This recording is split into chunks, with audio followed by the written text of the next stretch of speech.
দিল্লিতে এক ফকির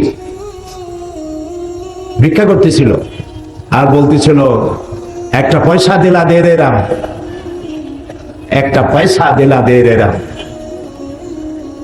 তো লোকেরা তাকে পয়সা দিতেছে, পয়সা দিতে দিতে পয়সা স্তূপ হয়ে গেছে। এখন এত পয়সা নেবে কি করে? সে তো ছোট্ট থলি নিয়ে আসছিল, এত পয়সা হবে ভাবতে পারেনি। এখন বস্তার প্রয়োজন, তো ভিক্ষুক মানুষ বস্তা পাবে কই? আরো আধা অন্ধ, চোখে দেখে কম, কানে শোনে বেশি। বলতেছে একটা বস্তা দিলা দে রে রাম। তো একজনে দয়া করে একটা বস্তা দিছে। এখন বস্তায় পয়সার এত ওজন হয়েছে যে এইটা সে একা বহন করতে পারছে না।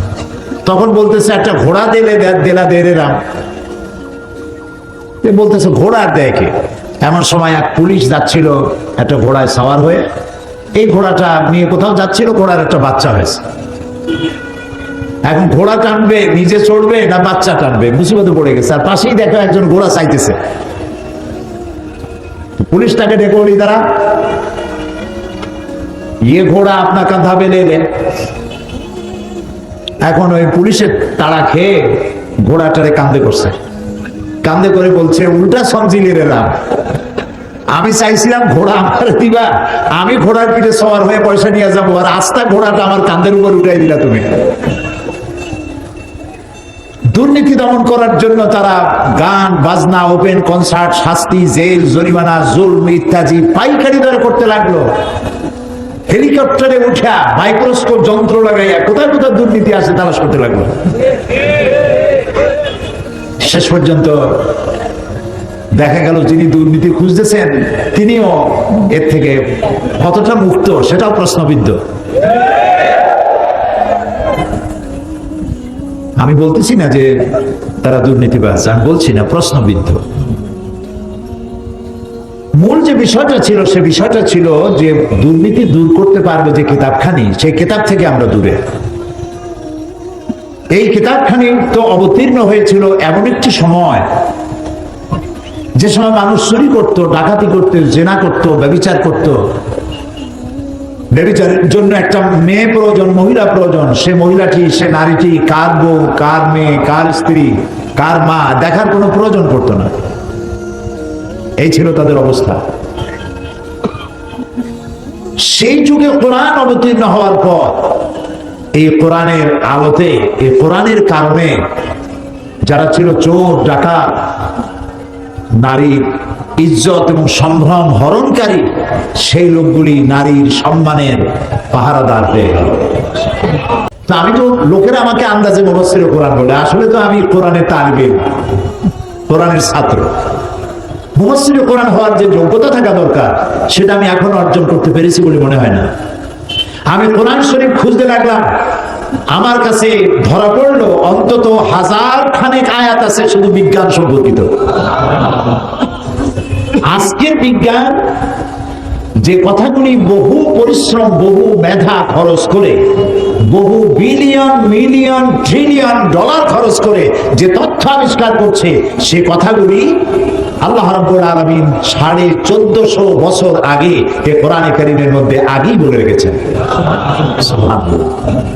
এর মধ্যে বিজ্ঞান আছে, দর্শন আছে,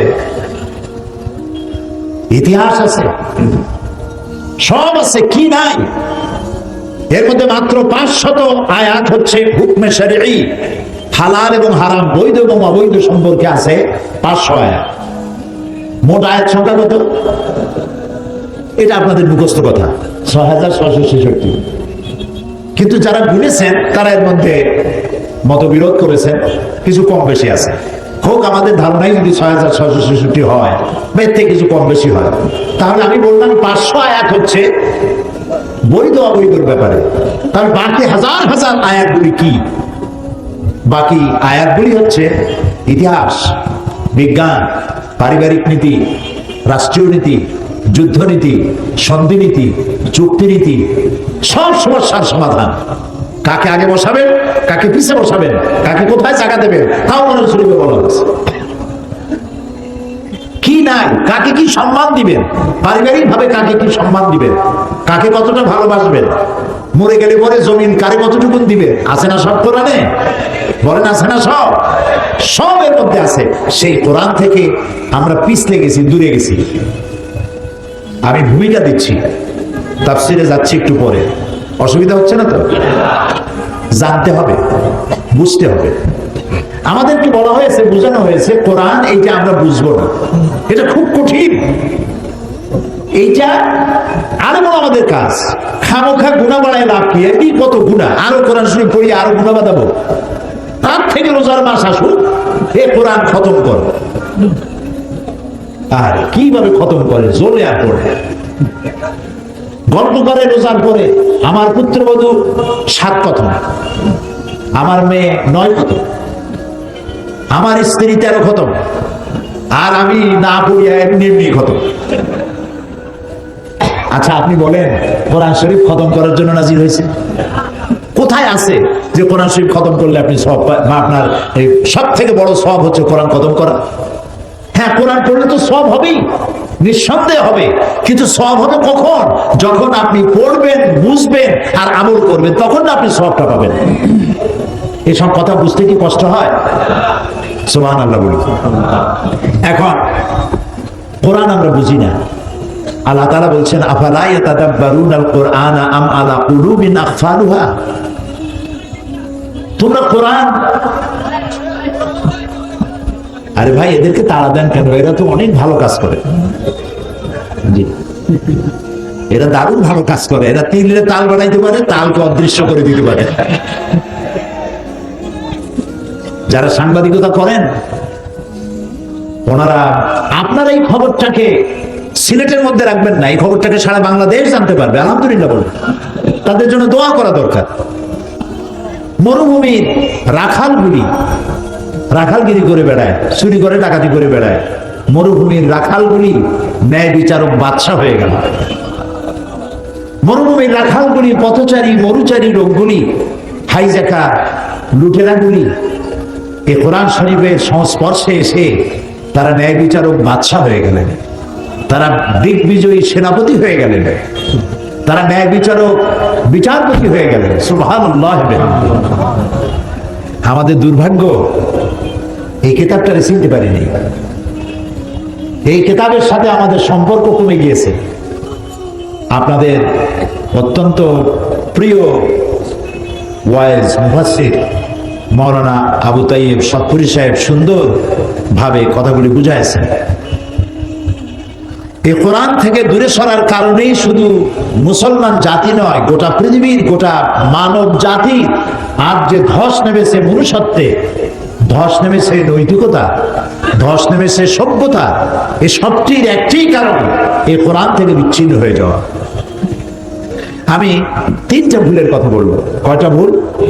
আমরা আমাদের জীবনে, আমার মিল্লাত, মুসলিম মিল্লাত 3টি ভুল করেছে তার জীবনে। 1 নম্বরে ভুল করেছে, ইসলামকে মনে করেছে শুধুমাত্র একটি গতানুগতিক ভাবে একটি ধর্ম। 2 নম্বরে ভুল করেছে, কোরআনকে মনে করেছে গতানুগতিক ভাবে একটি ধর্মগ্রন্থ। 3 নম্বরে মুহাম্মদ রাসূলুল্লাহ, সবাই বলেন সাল্লাল্লাহু আলাইহি ওয়াসাল্লাম, তাকে মনে করা হয়েছে একজন ধর্মীয় নেতা। এই 3টি জায়গায় আমরা ভুল করেছি। 3টি জায়গায় আমরা ভুল করেছি। আমাদের মনে রাখতে হবে যে ইসলাম এটি শুধুমাত্র ধর্ম নয়, একটি পূর্ণাঙ্গ জীবন ব্যবস্থার নাম হলো ইসলাম। হিন্দু ধর্ম, খ্রিস্টান ধর্ম, বৌদ্ধ ধর্ম, এই ধর্মগুলি যেমন ধর্ম, ইসলাম ওইরকম কোন একটি ধর্মের নাম নয়। আপনি যদি কোরআন শরীফ তালাশ করেন, কোরআনের কোন শব্দের অর্থ ধর্ম? ইসলামকে আল্লাহ তাআলা ব্যবহার করেছেন দ্বীন শব্দ দিয়ে। কি বলেছেন বলুন তো? দ্বীন। এবং আদ-দ্বীন বলেছেন, মানে একমাত্র জীবন ব্যবস্থা। এটার নাম কি? সবাই বলেন ইসলাম। সারা পক্ষকাল থাকে না, এরপর পূর্ণিমার ঝলমলে আলো, সূর্যের আলো দিয়ে আলো বিকিরণ করে গোটা পৃথিবীকে আলোয় আলোয় উদ্ভাসিত করে দেয়। হযরত আলী রাদিয়াল্লাহু তাআলা আনহু কাররামাল্লাহু ওয়াজহাহু কি সুন্দর কথা বলেছেন। হযরত আলী বলেছেন, বিপদ যত বড় হোক, যত কঠিন হোক, তা কখনো চিরস্থায়ী হয় না। ভয় পাওয়ার কোনো কারণ নেই। তা আমরা মালিককে জিজ্ঞেস করি, কিসের মালিক? কোরআনের মালিক। কথা যেন মনে থাকে। আর আমি জানি সিলেটের লোকদের মেমোরি ভালো। কাকে জিজ্ঞেস করব? চলুন কোরআনের মালিককে জিজ্ঞেস করি। তিনি আবার এমন মালিক, তার গোলামেরা জিজ্ঞেস করতে পারে, এটা তিনি জানেন। সেই জন্য সোয়ালে মুকাদ্দারের জবাব প্রশ্ন করার আগেই তিনি জবাব দিয়ে রেখেছেন। সূরা কামার 4 বার একটা কথা বলেছেন আল্লাহ রাব্বুল আলামিন। সূরা কামারে একই কথা 4 বার, একটি প্রশ্নের জবাব তিনি প্রশ্ন করার আগেই দিয়ে দিয়েছেন। ওয়ালাকাদ ইয়াসসারনাল কুরআনা লিযিকর ফাহাল মিন মুদ্দাকির। ওয়ালাকাদ ইয়াসসারনাল কুরআনা লিযিকর,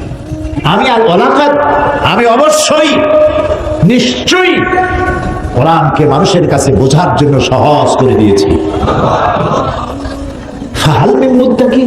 আছে কি কেউ এর থেকে উপদেশ গ্রহণ করা? আল্লাহ বলেন সহজ করেছি, আর আমি যদি বলি কোরআন বোঝা কঠিন, তাহলে আমার ইমান থাকবে? আমার উপরে প্রথম অর্ডার, আমার নবীর উপরে প্রথম অর্ডার, পড়ো।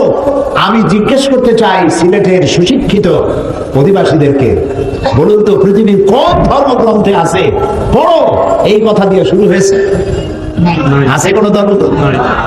কোরআন। আল্লাহ বলছেন পড়ো পড়ো পড়ো, রিড এন্ড রিড। বুখারী শরীফ খতম সিলসিলা চালু হয়েছে। কোরআন শরীফের তাফসীরের বাড়ি কাছেও নাই, বুখারী শরীফ খতম করতেছি।